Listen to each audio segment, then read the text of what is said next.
Stop treating me and my mom like we're your family platoon! Hey! Leave Joyce out of this! I wish you'd leave Joyce! Like now! Seeing this kind of family violence, and it's something you can have encountered as a player. I think we all know some people who got some difficulties, and you can have by yourself also. Here, the choice you're going to take will have consequences on the relation between Max and Chloe, but also on her father.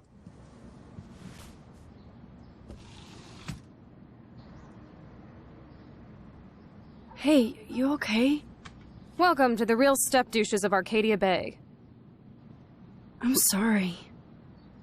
For what? He would have been a bigger dick if he caught you in here.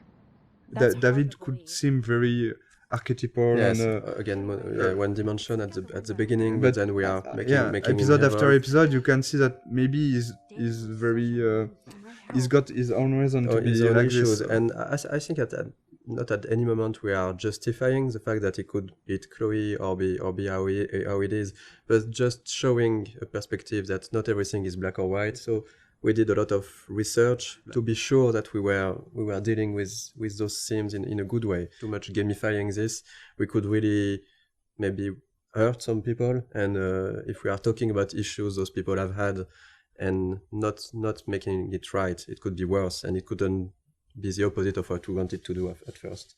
So here is a Kate character that you have met in the first episode, but not so much. And the episode 2 is really focused on Kate and Kate's story and Kate's difficulties. So, but this scene is a good way again to how we try to advance the story about Kate, but also try to show more of the other characters, Victoria and Taylor. So we are continuing of what was shown about Victoria in episode 1, like of course that she's really a mean person, that she's harassing Kate because she makes fun of her.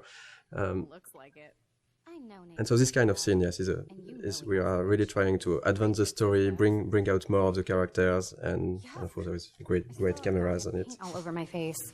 Max Selfie thought she was a badass taking that picture. We wanted really to talk about all the cyberbullying, the fact that it's quite difficult for a teenager nowadays to be connected as everyone is now. I think everyone has got a phone, is connected always. We are using the text message a lot, and we are making fun with that. So we are really thinking about both sides of the social media. On the other hand, you've got this dark aspect of internet, which could be really difficult to live. I think a lot of players could recognize some of them inside Kate, and we've received a lot of letters from players who say that helped us also to realize what they've been through. Yeah, we wanted to have this scene since the beginning. We are quite happy that we managed to keep it, and work with Square Enix was great for that. We managed to keep a lot of difficult scenes like this one.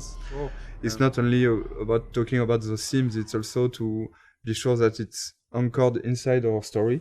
And here, of course, this experience and the Kate story will push Max to think about her power, to think about the consequences, to think about the relation with other characters. That's actually the one time in the game where Max's power fails her. So when you arrive on the roof, you are really by yourself. You have to talk Kate out of jumping, and this was also the second part of what we wanted to do with this theme, is to show that if you care to the people you like, you can help them, and that's basically what Max has to do at this moment, is really to care about Kate, to show her that she knows her, that she's her friend, and to really take out of jumping. I think that's something that was interesting on writing all these scenes, and is even in episode 1, Kate was written as somehow as some type of archetype. She's a bit religious. She's for abstinence. She has this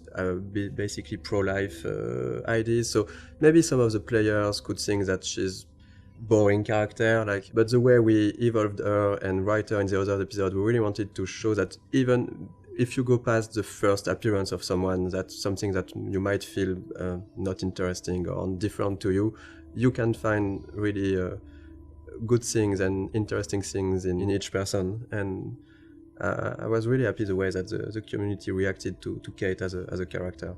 We didn't want to gamify this kind of thing. We still have to have rules for how the things, even if it needs to be really in the background and for the player to not to see those rules. But in the end, we still need to create the scene with the scripting and a way to make it work. So it was really hard to find the good balance to make it feel the more transparent as possible for the player and just find a good way to have the feeling that it's really a dialogue between Max and Kate. And it was a really hard one to write. There is a lot of branches, there's a lot of variations, and I think even in the voice recording it took a really long time. It was one full session just for Hannah and Diane who plays Kate. It was really important for us to keep this going after in the other episode and not just okay, we have done the scene and so no, we go to the following of the game. I'm going to be here for another day until my family comes out to visit. How are they treating you? Like they need to protect me forever. They're so upset, and I know they feel guilty even though they didn't do anything.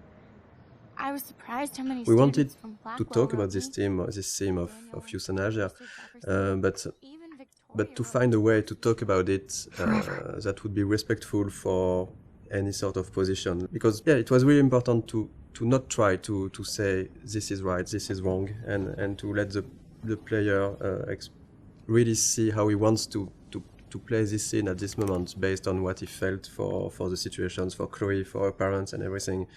And that was that was not easy to find this balance when doing that. And again, it's because it's interactive and it's a video game that this scene is so strong. I think if you just see a scene and just okay, this is the director point of view and that's it, I accept it or not. But here it will be your choice. You really have to take your time and think about it before making your choice. So and we've seen all kind of reactions. We've seen players who immediately say, no, I can't do it. Or other players who immediately accept what Chloe is asking. Of course, it's Chloe, I'm accepting. And a lot of others who are hesitating for 5-10 minutes or so. And I think that we've been, I like that we did that, but we've been a bit mean to the player because we give them a third choice of maybe I cannot take any choice on this, but then you have still to take a choice. Yeah. But I think it was stronger because it was, what we wanted to do with that is to show that at a point you have to take responsibility for your actions and decide something. You cannot get an easy way out.